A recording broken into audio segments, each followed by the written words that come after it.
Est-ce que les prophéties bibliques sur la fin des temps sont fiables? Voilà le thème que nous aborderons aujourd'hui à l'émission La Parole vivante.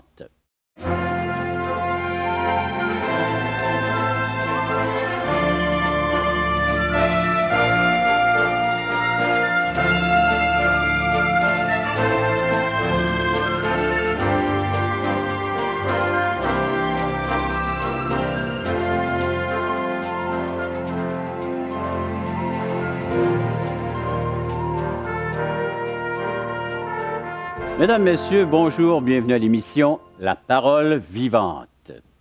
Oui, nous allons parler de prophétie. À votre demande, chers amis, vous avez demandé maintes et maintes fois à quand les prophéties? C'est aujourd'hui notre rendez-vous mensuel avec Simon. Bonjour Simon. Bonjour Régent. Simon Ouellette, pasteur d'une église évangélique à Québec. Exactement. Notre nouveau collaborateur. Tu as choisi tout un thème qui va plaire à nos téléspectateurs, mais aussi pas facile, les prophéties.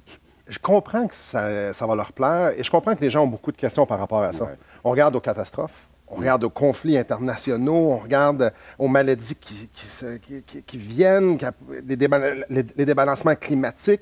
Les gens se posent des questions et avec raison. Et souvent, les gens vont dire, qu'est-ce que ta Bible parle de ça? Qu'est-ce que Dieu en parle de ça? Moi, je ne sais pas si les gens t'en parlent, mais les gens m'en parlent. Les gens sont intéressés à savoir. Oui. Et c'est une bonne chose qu'ils s'interrogent si la Bible parle de ça. Parce que la Bible en parle. Combien de fois? Des milliers de fois. La Bible parle énormément. C'est impressionnant de voir comment Dieu parle par des prophéties. C'est assez impressionnant. Mais ce qui est intéressant, et comme on va le voir aujourd'hui, c'est que sa façon d'en parler et le fait qu'il se réalise donne de l'autorité à ceux qui s'en viennent. Et c'est un peu ça qu'on va parcourir ce matin. C'est important de voir... Ce matin, ce midi, ce soir, parce que... Hein, bien évidemment. Il ne faut pas se couler dans le temps, comme les prophéties. Très bien dit, Régent. Est-ce qu'on devrait donner de la valeur, prendre au sérieux ce qui est écrit? Parce qu'au fil des années, il y a beaucoup de gens qui ont mis une date sur la fin des temps. On a juste à penser, il y a quelques années, il n'y a pas si longtemps, on a 2012, au mois de décembre, ça se peut être fini. Exact. Mais on est encore ici. Puis en l'an 2000. Et voilà. Et puis si on recule, il y en a eu des prophéties annonçant la fin du monde. Donc, est-ce que ceux de la Bible, on devrait les prendre Sont-ils fiables? Et voilà, et voilà. Donc, ce que j'aimerais qu'on fasse ce matin, c'est qu'on dresse un peu un portrait de ce qui s'en vient, de ce que la Bible dit, des prophéties, et après ça, on va voir si on devrait les prendre au sérieux. Donc, je vous invite... On fait un petit devoir? Absolument. Alors, on invite nos téléspectateurs aussi à faire le même devoir. S'ils ont une Bible, ils vont pouvoir regarder la prophétie qui était dans l'Ancien Testament, l'Ancienne Alliance, et la réalisation qui s'est faite dans le Nouveau, rapportée par nos évangélistes, nos écrivains du Nouveau Testament. Exactement. Donc, allons-y. Apocalypse, chapitre 6. On va regarder la fin du monde, le monde tel qu'on le connaît aujourd'hui. Okay. Donc, comment ça va se passer, les prochains événements sur le calendrier de Dieu. Et il y a plusieurs choses, évidemment, Régent, on va juste le survoler. Parce qu'on pourrait passer des semaines et des semaines et des semaines, des heures. Il y a des livres, des gros livres qui sont écrits juste pour décortiquer ça. Oui. Et voilà. Donc, on va juste faire un léger survol ici. Donc, ultra rapide, ultra jet. Ultra jet. Donc, Apocalypse, chapitre 6, on voit qu'il va y avoir une personne qui va prendre le contrôle mondial. J'aimerais lire le verset 1 et 2. « Je regardais quand l'agneau ouvrit un des 7 sceaux et j'entendis l'un des 4 êtres vivants qui disait, comme d'une voix et tonnerre, viens. Je regardai et voici parut un cheval blanc. Celui qui le montait avait un arc, une couronne lui fut donnée. Et il partit en vainqueur et pour vaincre. Il y a une couronne qui va être donnée à un homme. On parle ici d'un homme qui va rassembler tous les peuples sous une même bannière, sa propre bannière. Ça nous parle qu'il va avoir un... Et ce verset-là, évidemment, il y en a plusieurs autres aussi. Cet homme-là va apporter toutes les grandes solutions. Les gens, pour peut-être les référer, c'est le texte qui nous parle des 4 chevaux. Exactement. Donc, cet homme-là... Il y a un cheval blanc. Cheval roux, et on va les voir. Oui. Ah oui? OK. Oh, oui, on va les voir. Alors, ce premier cheval blanc, donc, et celui qui porte une couronne, vient apporter établir son royaume. Une monnaie, un gouvernement, c'est lui qui va être à la tête. La Bible nous raconte que cet homme-là va arriver comme un sauveur. Il va arriver, puis il va dire, moi, j'ai les solutions. On peut juste imaginer quelqu'un qui arrive avec les solutions de rallier la Palestine avec Israël aujourd'hui. C'est quelqu'un qui dit, moi, j'ai le plan de match. Ça fait des milliers d'années qu'ils sont en train de s'ostiner, eux autres. Et l'ONU a déjà déclaré, emmenez-nous quelqu'un peu importe qu'il soit du diable ou de Dieu, bien, qu'il puisse apporter la paix une fois pour toutes dans ce monde. C'est cet homme-là. C'est exactement de cet homme-là. Et tous les cœurs vont se tourner vers lui. Bien évidemment, parce qu'il va être charismatique. Parce qu'il va apporter vraiment des solutions qui sont sensibles aux gens. La paix. Les gens sont fatigués, sont tannés de ce que nous vivons sur la surface de la Terre. N'importe quand, la guerre peut être déclarée, puis pas n'importe quelle des guerres. On voit aujourd'hui comment est-ce qu'on peut éliminer facilement une partie du monde entier avec les armes que nous avons et de la façon dont on procède pour la guerre là, actuelle. Et imagine, Régent, quelqu'un qui arrive avec un plan. Moi, j'ai la solution et ça va fonctionner. Les gens vont se rallier à lui. Mais il va continuer à avoir de la guerre. Au verset 3 et 4 du même chapitre qu'on ne lira pas, ça nous parle d'une grande épée au verset 4. Il va avoir quand même des guerres. Oui. Donc, son plan, il ne marchera peut-être pas tant que ça. Au verset 5 et 6, j'aimerais le lire. « Et quand il ouvrit le troisième sceau, j'entendis le troisième être vivant qui disait, « Viens. » Je regardai et voici parut un cheval noir. Celui qui le montait tenait une balance dans sa main. Écoute bien ça. Et j'entendis au milieu des 4 êtres vivants une voix qui disait, « Une mesure de blé pour 1 denier et 3 mesures d'orge pour 1 denier. Mais il ne fait point de mal à l'huile et au vin. » Ce qu'on parle ici, c'est très grave. On parle d'une famine. 1 denier, dans le temps de Jean, ça équivalait à le salaire d'une journée. Et avec ça, on pouvait acheter 8 mesures de blé. 8 mesures de blé avec 1 denier, salaire d'une journée. Ici, on est en train de voir que les gens ne seront même pas capables d'acheter le minimum pour pouvoir survivre dans la journée. Tout est calculé, les quantités pour chaque famille. Et il n'y en aura pas assez. C'est rationné. C'est dur à imaginer dans notre temps aujourd'hui. On va à l'abondance, surtout de notre côté ici. Et voilà, dans les épiceries, les tablettes sont pleines. On a juste à se rappeler dans les années 20, la Grande Dépression. C'était pas très rose. On peut juste imaginer s'il y avait une guerre qui détruirait les installations pétrolières. Ça ferait toute une crise économique. Ici, on voit au verset 7, au verset 8, on continue, qu'il va y avoir la mort qui va venir. On lit, « Quand il ouvrit le 4e sceau, j'entendis la voix du 4e être vivant qui disait, « Viens. » Je regardai, et voici parut un cheval d'une couleur verdâtre. Celui qui le montait se nommait la mort, et le séjour des morts l'accompagnait. Le pouvoir leur fut donné sur le quart de la terre pour faire périr les hommes par l'épée, par la famine, par la mortalité et par les bêtes sauvages de la terre. Le quart de la terre, Régent. 1,750 milliard si ça l'arrivait aujourd'hui. C'est pas beau, là. Mais on n'est pas en train de faire peur au monde? Oui. Ça peut faire peur. J'aurais pas envie de vivre ça, là. J'aurais vraiment pas. Et pourtant, c'est les choses à venir. C'est comme avoir un rendez-vous chez le dentiste. C'est jamais plaisant. Surtout un traitement de canal. On n'est pas en train de leur faire peur. C'est la réalité. Quand tu vas rentrer là, on doit t'arracher une dent ou travailler dans ta bouche. Il faut que tu t'attendes. Il y a de la douleur quelque part. Là. Exactement. Et si le Dieu est en train d'annoncer que ce monde-là, bien, il y a de la douleur qui est à venir. Est-ce que notre but, c'est de faire peur? Non, notre but, c'est de dire la vérité. La réalité. Et voilà. Merci beaucoup, Simon.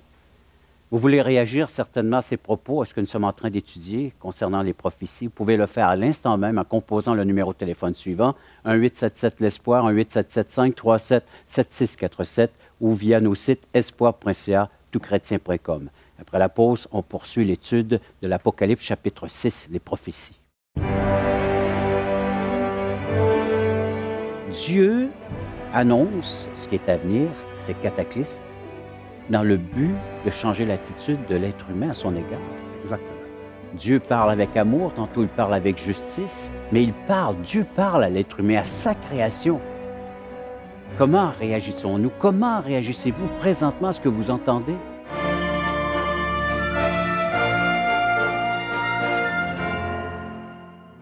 Assistez à un merveilleux déjeuner de l'espoir dans votre région. Un invité vous racontera comment Dieu a transformé sa vie et comment son cœur, souffrant, a trouvé une joie indicible en développant une relation personnelle et intime avec Dieu et son Fils Jésus-Christ. Des églises locales organisent de tels déjeuners dans plusieurs régions du Québec. Découvrez où et quand vous pouvez assister à un déjeuner de l'espoir dans votre région en visitant le site espoir.ca et en cliquant sur l'onglet « Déjeuner ».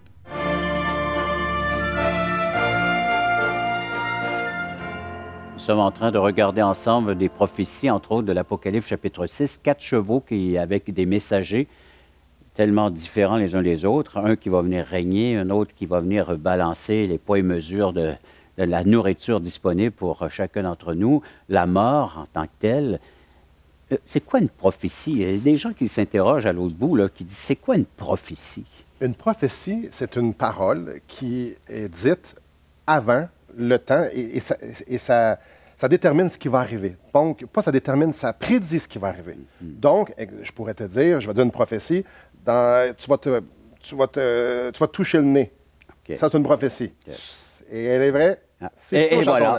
Donc, j'ai dit une parole prophétique parce que tu l'as fait. Heureusement Donc, que tu n'as pas dit tu vas chuter, tu vas tomber. Heureusement. Mais alors, Heureusement. donc, les choses à venir, des choses qui sont là. Et on Prédire n'est pas en train d'avance. de faire peur à nos téléspectateurs, mais c'est la réalité. On est en train de leur dire ce qui s'en vient, ce qui va arriver. Et ce qui est important de savoir, c'est que si Dieu nous laisse autant de prophéties, si Dieu nous dit d'avance ce qu'il va faire, c'est pour qu'on le sache. Qu'on soit avisé, C'est pour qu'on le averti. sache. C'est pas en secret. C'est vraiment C'est comme on dit. se disait avant la pause, va chez le médecin ou bien tu vas aller chez le dentiste, bien, prépare-toi à souffrir. Voilà. Régent, il va venir un temps, on lit ça au verset 9 et 16, toujours d'Apocalypse au chapitre 6, où est-ce que les gens vont tellement être irreligieux. Il va y avoir de la haine extrême envers les chrétiens. Et ils vont les tuer. Il va y avoir des martyrs. Ça va revenir, ça va être là. Il va y avoir une haine contre tous ceux qui vont s'opposer à cette personne-là, celui qui est le grand dirigeant. Donc, il va y avoir des morts là-dessus. J'aimerais vous attirer votre attention, Régent, vous, Oui, on peut se tutoyer, et vous, les et- téléspectateurs, au verset 12. Je regardais, quand il ouvrit le 6e sceau, il y eut un grand tremblement de terre. Le soleil devint noir comme un sac de crin. La lune entière devint comme du sang. Et les étoiles du ciel tombèrent sur la terre comme des figues vertes d'un figuier secoué par un vent violent. Le ciel se retira comme un livre qu'on roule, et toutes les montagnes et les îles furent remuées de leur place. Les rois de la terre, les grands, les chefs militaires, les riches, les puissants, tous les esclaves et les hommes libres se cachèrent dans les cavernes et dans les rochers des montagnes. Et il disait aux montagnes et aux rochers, tombez sur nous et cachez-nous devant la face de celui qui est assis sur le trône et devant la colère de l'agneau. Car le grand jour de sa colère est venu, et qui peut subsister? C'est vraiment exceptionnel ce qu'on peut lire ici. On voit qu'il y a des étoiles qui tombent du ciel. Il y a un grand bouleversement, donc, dans la nature. Imagine. C'est tellement extrême que les gens vont se cacher, puis il y a mieux que les montagnes leur tombent dessus que de subir ces grands événements, ces grands cataclysmes, ces grandes catastrophes-là. Alors qu'il y aurait un autre comportement à avoir chez l'être humain, Absolument. celui de se repentir, de réaliser qu'ils ont mal agi envers Dieu, Ils plutôt aiment que mieux de se cacher et fuir. Ils aiment mieux fuir. Ils aiment mieux fuir parce qu'ils savent qu'ils sont coupables et ils ne veulent pas. Comme j'ai dit tantôt, ils sont irreligieux. On revient exactement dans le Jardin d'Éden après la chute, après la désobéissance d'Adam et Ève. Ils ont fui, Oui. ils se sont cachés. Exactement. Et c'est l'Éternel Dieu qui doit se Les mettre chercher. à la recherche. Exactement, exactement. De sa Et les création. questionner. Oui. Et ici, l'agneau veut rentrer en contact. Ouais. Non, il refuse. Et on va le voir tantôt. Et ça, c'est le même agneau qu'aujourd'hui, nous propageons la bonne nouvelle, qui est venu une première fois. Et voilà. L'agneau qui ôte le péché du monde, bien, il reviendra avec sa colère maintenant, cet agneau, parce que les gens ne seront pas repentis Exactement. et crus à la vérité. Exactement.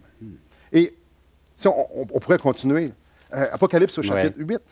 C'est un livre qui fait peur. Les gens, il y a beaucoup de gens qui disent on n'ose pas le lire encore. On lit les évangiles, l'amour de Dieu, ce qui se passe dans l'Église, les épîtres. Mais l'Apocalypse, bien souvent, c'est mis à l'écart, même parmi les croyants. Oui, bien, je peux comprendre que ça peut amener de la crainte. Je suis au chapitre 8, au verset 7.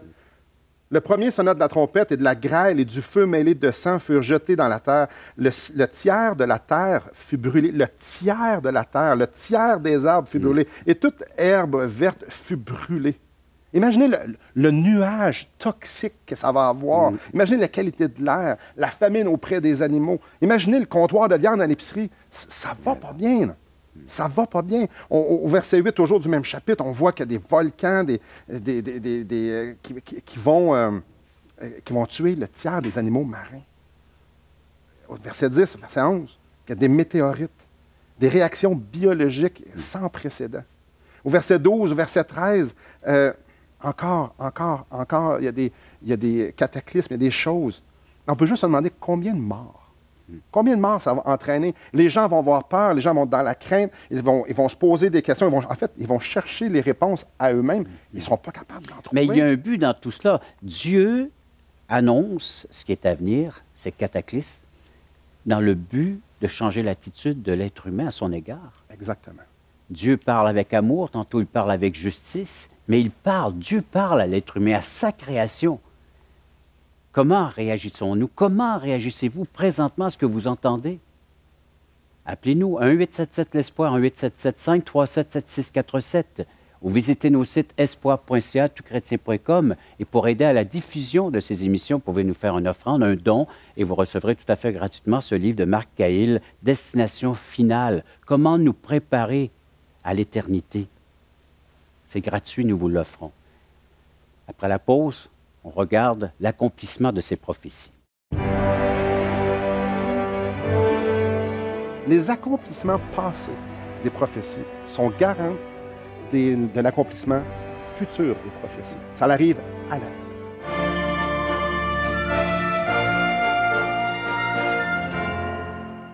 Voulez-vous combler le vide dans votre âme? Avez-vous soif d'une sérénité intérieure?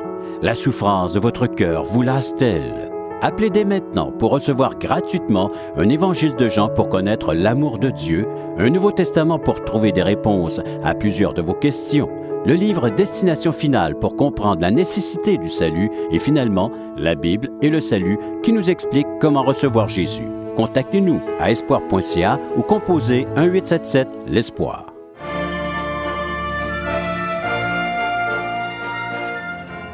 On regarde ensemble l'Apocalypse, les révélations de la fin, ces gens, l'évangéliste qui a reçu de la part du Seigneur Jésus-Christ ces choses, des choses à venir, des choses peut-être de notre temps, qui sait.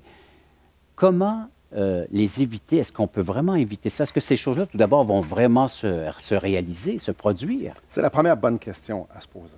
Est-ce que ceux qu'on a vus et les centaines d'autres qu'on n'a pas vus, est-ce que c'est des choses que c'est-tu fiable ou c'est comme l'horoscope? Ou à titre d'information? Est-ce que c'est fiable? Parce qu'il y en a eu d'autres qui ont fait des prophéties de notre temps. Hein? Et que ça ne s'est jamais réalisé. Ce que j'aimerais qu'on fasse, c'est de regarder quelques prophéties concernant la première venue de Jésus et voir si ça s'est accompli et voir la précision avec laquelle ça s'est accompli. Parce qu'on a dit des choses vraiment très pointueuses. Regardons si c'était aussi pointu avec la première.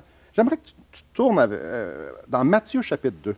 Au verset 1. Alors, Matthieu, c'est le premier livre du Nouveau Testament, oui. dans l'Évangile selon Matthieu, chapitre 2. Hein? Chapitre 2. J'y vais. Tiens. Moi, je vais lire Michée, chapitre 5, et verset 1. Donc, on parle ici de prophéties qui ont été dites entre 1000 et 400 ans avant Jésus. Donc, 1000 ans avant. Toi, tu recules dans le passé. Très loin. Et donc, moi, je vais vous lire ce qui a été écrit. Exactement. Moi, je lis dans l'Ancien Testament, Michée, chapitre 5, verset 1. Vas-y, mon cher Simon. Et toi, Bethléem, Ephrata, petite entre les milliers de Juda, de toi sortira pour moi celui qui dominera sur Israël, et dont l'origine remonte au temps ancien, au jour de l'éternité. Donc, il y a un sauveur, un libérateur qui devait être né à Bethléem. Matthieu, chapitre 2, verset 1. Jésus étant né à Bethléem, en Judée, au temps du roi Hérode, et les mages d'Orient, et ainsi de suite. N'est-ce pas spécial que tant des centaines d'années avant même que Jésus naisse, son lieu de naissance était indiqué? Comment est-ce qu'il pouvait organiser ça? C'est dur à organiser. C'est difficile, hein? Il y a des centaines de villes en Israël. Matthieu, je t'invite à tourner dans Matthieu, chapitre 1, verset 18. Matthieu, chapitre 1, verset 18. Et moi, je vais lire Ésaïe 7, 14. C'est pourquoi le Seigneur lui-même vous donnera un signe. Voici, la jeune fille deviendra enceinte. Elle enfantera un fils, et on lui donnera le nom d'Emmanuel. Qu'est-ce que ça dit? Voici de quelle manière arriva la naissance de Jésus-Christ. Marie, sa mère, ayant été fiancée à Joseph, se trouva enceinte par la vertu du Saint-Esprit, afin qu'ils aient habité ensemble, avant qu'ils aient habité ensemble. Joseph, son époux, qui était un homme de bien et qui ne voulait pas la diffamer, se proposa de rompre secrètement avec elle. Encore une fois, la mention d'une vierge. La virginité de la mère du Sauveur était prophétisée avant. C'est toute qu'une dieucidence. Non, dieucidence. C'est pas une coïncidence. Hein? Voilà. Dieu le savait et Dieu l'a dit avant. J'aime bien l'expression. Quand même. J'aimerais t'inviter à tourner dans Jean au chapitre 20. Alors, Jean, chapitre 20, oui. Au verset 25, moi, je vais lire ici Zacharie, chapitre 12, verset 10. Donc, Zacharie, qui est dans l'Ancien Testament, je le répète, c'est une prophétie. Alors, je répandrai sur la maison de David et sur les habitants de Jérusalem un esprit de grâce et de supplication. Et ils tourneront les regards vers moi, celui qu'ils ont percé. Jean 20, 25. Les autres disciples lui dirent donc, « Nous avons vu le Seigneur. » Mais il leur dit, « Si je ne vois dans ses mains la marque des clous, et si je ne mets mon doigt dans la marque des clous, si je ne mets ma main dans son côté, je ne croirai point. » C'est notre cher Thomas. N'est-ce pas intéressant? Le Sauveur devait être percé. Et Jésus fut percé. Je t'invite à tourner dans le psaume 22. Pas le psaume 22, dans Matthieu. De retourner dans Matthieu au chapitre 27. Moi, je vais lire le psaume 22. Oui. Donc, Matthieu au chapitre 27, verset 35. Okay. Et jusqu'à maintenant, les gens pourraient dire, exemple des choses que Jésus se fut prophétisé pour lui, que Jésus voulait lui-même accomplir les prophéties. Oui. Donc, il disait, moi, il faut qu'il soit appelé Emmanuel, je vais l'appeler Emmanuel. Moi, il faut qu'il vienne de Bethléem, on va se forcer. Un peu comme le script d'un film. Et voilà, je sais c'est quoi qui va être prophétisé et je vais essayer de l'accomplir. Regarde bien ça ici. Il se partage mes vêtements, il tire au sort ma tunique. On lit ça dans le psaume 22 au verset 19. Et moi, je lis dans Matthieu 27, 35, après l'avoir crucifié, ils se partagèrent ses vêtements en tirant au sort afin que s'accomplisse ce qui avait été annoncé par le prophète. Ils se sont partagés mes vêtements, ils ont tiré au sort ma tunique. Donc, mettons que Marie et Joseph sont bien intentionnés, puis lui et puis ses disciples, ils accomplissent plein de prophéties. Bon. Mais les gens qui l'ont crucifié, les soldats romains, eux aussi ont été l'accomplissement de prophéties. Donc, eux, c'était plutôt dur, les soudoyer. Oui. En fait, ils étaient en train de se réjouir de condamner le coupable à la mort. Et ils accomplissaient les prophéties. Donc, et sans le savoir. Ça ne peut pas être vraiment arrangé. La dernière, Matthieu, chapitre 27, verset 46. 27, 46. Oui, j'y suis.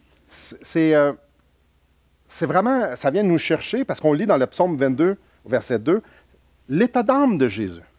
On lit, mon Dieu, pourquoi m'as-tu abandonné? » Et vers la 9e heure, Jésus s'écria d'une voix forte, « Élie, Élie, lama sabachthani » c'est-à-dire, mon Dieu, pourquoi m'as-tu abandonné? Le même cri que rapporté dans l'Ancien Testament. Exactement. C'était même prophétisé comment qu'il se sentirait. N'est-ce pas exceptionnel? Et tout cela dans le but d'annoncer et de proclamer les oracles de Dieu ou les jugements de Dieu. Alors, il y a plus de 300 comme ça. Et la prochaine fois, on va en voir d'autres, 300. Les accomplissements passés des prophéties sont garantes de l'accomplissement futur des prophéties. Ça arrive à la lettre. Et on a vu que dans l'Apocalypse, ce sont des jugements de Dieu à venir. Et ici, nous sommes devant un jugement de Dieu accompli par la mort de Jésus-Christ. Comment éviter les jugements? Après la pause, on revient avec cette vérité. Quiconque mettrait sa foi en lui, dans ce qu'il a fait, il serait sauvé. Et pour avoir cette espérance-là, que peu importe ce qui arrive, ils sont des enfants de Dieu.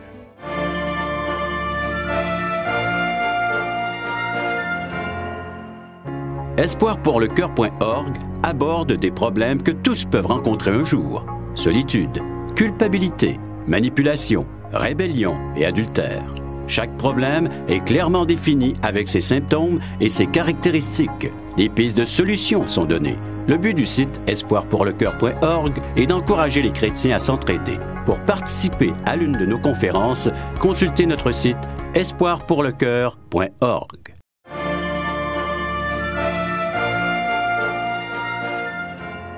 Aujourd'hui, l'émission Parole vivante, et nous, on se veut comme des messagers, comme des gens qui avertissent des dangers à venir. C'est ce que les prophètes faisaient dans l'Ancienne Alliance, hein? Des sentinelles qui étaient là pour « Attention, attention, le danger est à venir ». C'est comme si on disait « Attention, il y a des travaux prochains, des projets routiers. » Et des projets routiers sont là. Alors, il y a des gens qui sont avec les balises qui sont là, disent « Soyez prudents, ralentissez, il y a des dangers. » C'est une mauvaise nouvelle. De savoir qu'il va y avoir tant de gens qui vont souffrir, de savoir qu'il va y avoir des grands désastres et de tout ça, beaucoup de morts, et de savoir que ça va vraiment arriver. Parce que c'est sérieux, parce que la première venue, elle était prophétisée et c'est tout accompli. Ouais. La deuxième, ça va s'accomplir aussi. Tous les prophéties de la Bible se sont accomplies. Mais on peut éviter. Et c'est là la question. Ça, c'est la mauvaise nouvelle. Mais il y a aussi une bonne nouvelle. La nouvelle d'avoir cette paix-là avec Dieu, de savoir que peu importe ce qui va arriver, ça va être correct. Et j'aimerais te ramener à la dernière prophétie qu'on a lue, quand Jésus a dit « Pourquoi m'as-tu abandonné? » À te ramener à cette séparation. Jésus a senti une séparation avec le Père, cette séparation à cause qu'il portait nos péchés. Dans Romains 3, 23, ça nous le dit « Car tous ont péché et sont privés de la gloire de Dieu. » Donc, il y a Dieu et il y a nous qui sommes pécheurs. Il y a un grand mur qui nous sépare. Un grand mur. Et Jésus, à cause du grand amour qu'il nous a aimés, il a pris cette séparation-là. N'est-ce pas extraordinaire? Qu'un Dieu si grand, si saint, si glorieux vienne se faire homme. Comme on l'a vu, il est venu sur la terre pour mourir, pour prendre cette séparation-là. Et il offre cette invitation-là que quiconque va mettre sa foi dans lui, dans sa foi que ce qu'il a fait, c'était parfait pour réconcilier ce Dieu 3 fois saint et nous qui sommes pécheurs. Quiconque mettrait sa foi en lui, dans ce qu'il a fait, il serait sauvé. Et pour avoir cette espérance-là que peu importe ce qui arrive, ils sont des enfants de Dieu. Et vous pouvez bénéficier de cette grâce, ce cadeau gratuit. Vous pouvez, vous aussi, vous unir avec Dieu par le seul médiateur, l'intermédiaire, Jésus-Christ. C'est lui qui a subi la foudre de la colère de Dieu. C'est lui qui a subi le jugement, ce que méritaient nos péchés. Il l'a subi à votre place. Et si vous vous identifiez avec Jésus-Christ, vous êtes libérés de toute colère, de tout jugement de Dieu. Vous allez profiter de la paix, de la joie, de l'harmonie que Dieu seul peut vous offrir parce qu'il pardonne tout. Il a effacé complètement la dette que nous avions envers ce Dieu saint, ce Dieu juste. Votre dette à vous, il l'a portée si vous le reconnaissez, si vous l'acceptez comme votre substitut, celui qui est venu mourir à la croix pour vos péchés, pour subir la colère et le jugement à votre place. Et vous êtes entièrement libérés. Cela, non seulement pour aujourd'hui, demain, après-demain, pour l'éternité. Être en règle avec Dieu, c'est une question d'éternité. Et voilà. Dieu nous prouve son amour en ce que lorsqu'on est encore des pécheurs, Christ est mort pour nous. Simon, merci de ta participation à l'émission et merci à chacun d'entre vous d'avoir été à l'écoute de cette autre émission de La Parole vivante.